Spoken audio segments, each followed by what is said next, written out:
Новости вокруг российского Крыма и Украины продолжают взрывать интернет. Люди активно обсуждают иски крымских музеев против коллег из Нидерландов. Крымчане пытаются вернуть шедевры золота скифов, которые десятки лет находились в хранилище древностей. Драгоценный металл из скифской эпохи вывезли в США. Такое заявление сделал директор Московского центра имени Гумилева Павел Зарифулин. Он сослался на достоверный источник в службе безопасности Украины. По его данным, национальное достояние Крыма отправили в Америку 7 марта из аэропорта Борисполь. Экспонаты представляют собой не только материальную ценность. Каждый предмет – это частичка древней культуры наших предков. Я слышал эту информацию, что Яценюк заложил культурное достояние Украины, а в частности именно Крыма, потому что там в основном велись раскопки, заложил все золото. И я думаю, что не только скифское, а просто скифское, одно из известных американцам под залог.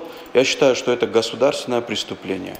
Преступление против культуры, против своей истории.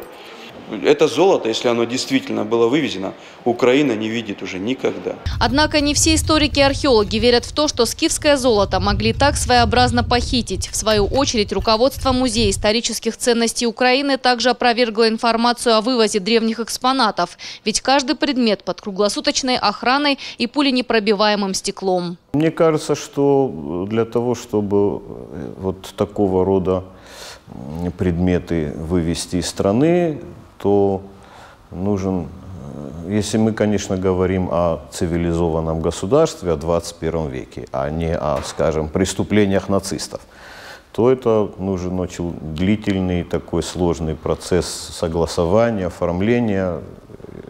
Я долго поработал в музее, я знаю, что вещи даже на выставку не просто так вывести.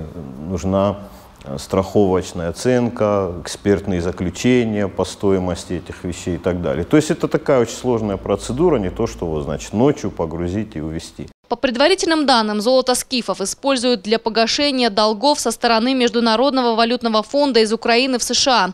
Если новость о хищении золота подтвердится, то, скорее всего, бесценные экспонаты скифской эпохи уже никогда не вернутся на родину. Елена Черенкова, Ацамаз Шипшев, Осетия ТВ.